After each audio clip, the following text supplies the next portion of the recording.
Masayang araw, mga ka-PL. Abay, hindi lang pala si Trililing ang pinakakasuhan ng dating Pangulong Rodrigo Roa Duterte, kundi maging si Congresswoman Luistro, mga ka-PL. Sasampulan rin ni tatay. Pinakakasuhan po ni tatay. Sige kayo. Yan ba ang gusto ninyo? O ayan, pinagbibigyan na kayo ng dating Pangulo. Nagsisimula na siyang maglaro. Paglalaruan niya na kayo.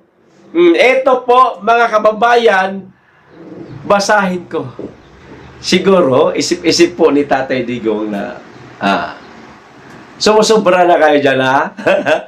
Masyado nyo na kaming dinidikdik. Ngayon, oras naman na siguro para kami naman ang gumanti sa inyo at meron naman kaming nakikita na mga grounds para kayo isampahan ng kaso. O, eto na. O, eto, basahin ko po mga kababayan. Mula po ito sa post ni Tito J. Sonsa. Ayan. Ang sabi, former President Rodrigo Roa Duterte is set to file disbarment case versus Attorney Jervil Abanilla Reyes Luistro, mga ka-PL. Madam! Aba, dalawa kayo ni Triniling nito. O, tuloy ko yung basa.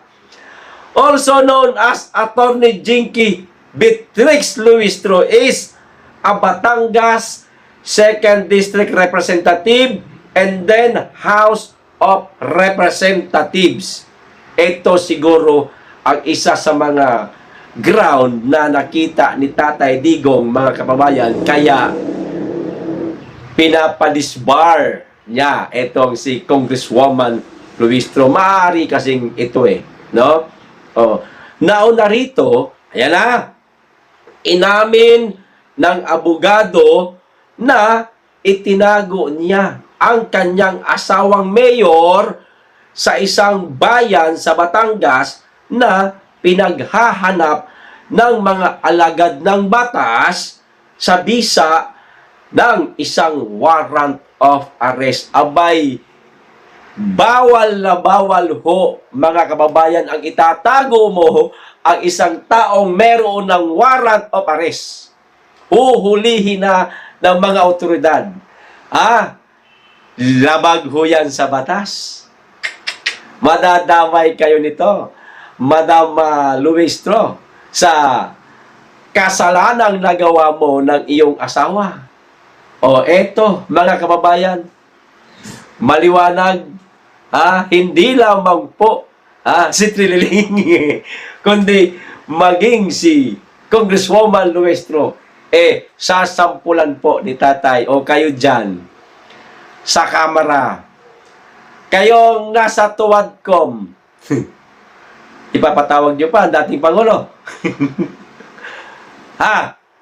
Pwede naman ipatawag ninyo, pero huwag nyo lamang siyang babastusin.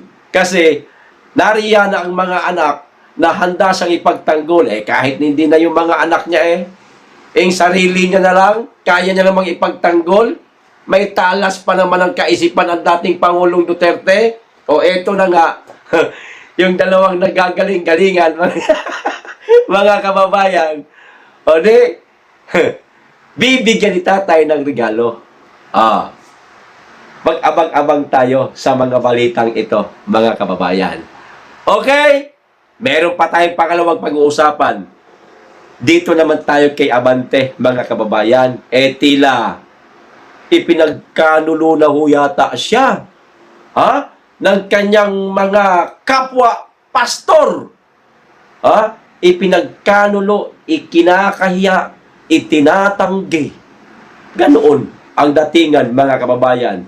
O eto po ang post o Facebook o post sa Facebook nitong isang pastor mga kababayan, na itinatanggi niya si Abante. Okay? Basahin ko. Sa kumakalat, mga kababayan, sa social media, ayan ho. Ngayon, nagdududa ho ako. Sabi ko, totoo kaya ito? Hindi kaya ito gawa-gawa lang? O baka naman meron lang galit itong nag-post kay Abante. Ngayon, sinilip ko po yung pangalan dyan, nakalagay, kita nyo naman. Hindi ko na naman po babanggitin. Noon, pinuntahan ko po mismo, mga kababayan, sa page ng tinatawag na Fundamental Baptist Pastors and Churches. Iyan po ang nakita ko, mga kababayan. Kita niyo naman siguro ang pangalan. Hindi ko na lamang po babanggitin. At tinignan ko rin po ang sarili niyang account. Nakita ko rin po, pero hindi ko na ho ipapakita sa inyo.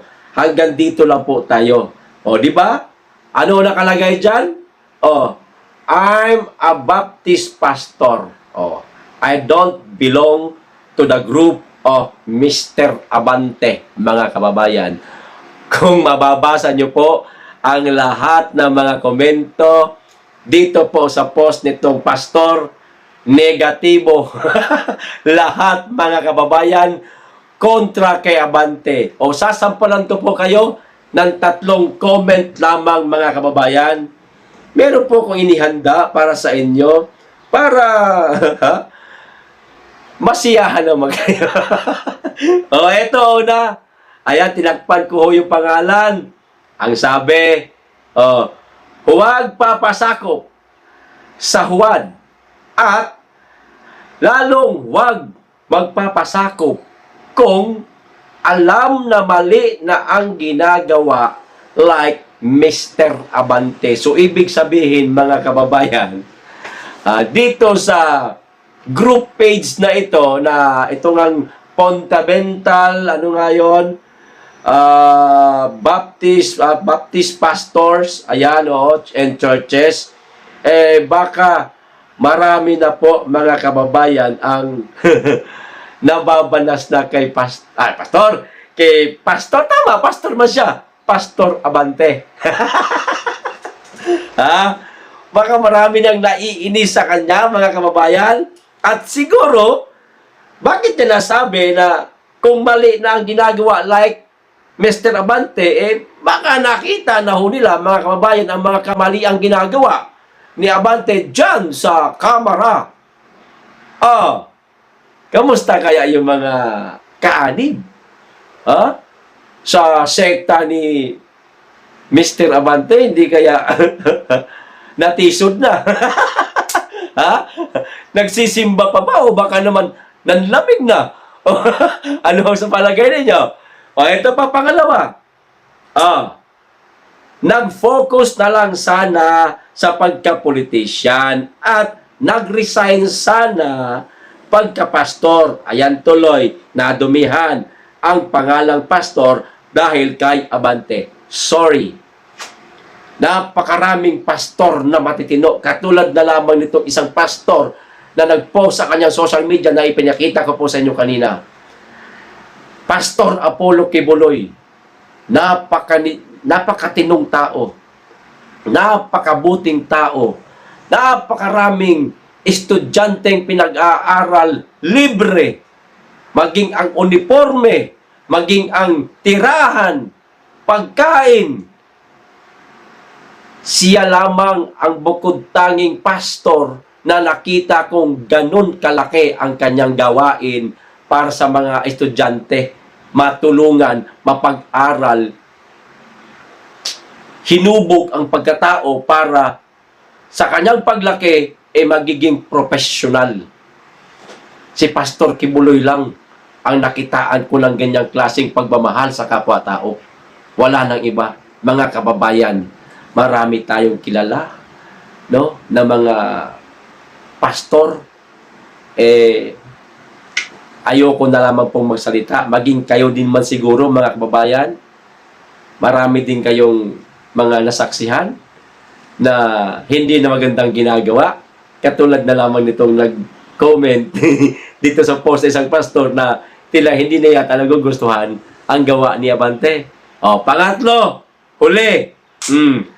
I'm also a Baptist but belongs to fundamental, not Bible Baptist o Abante. Di ba? Ang dami na pong may ayaw kay Abante, mga kababayan. Sinusuka na ka, ika nga.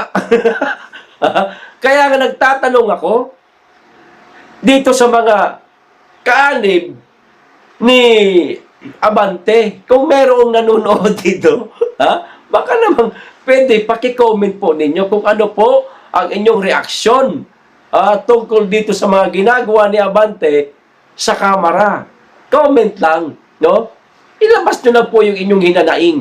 Huwag naman galit. Kung ano lang yung mga napansin ninyo, i-comment nyo lang dyan o dito sa video to para mabasa ko rin. Okay? So hanggang dito lamang po. Maraming salamat. Mag-iingat kayo lagi. At higit sa lahat, mahalin natin ang Pilipinas. Be blessed.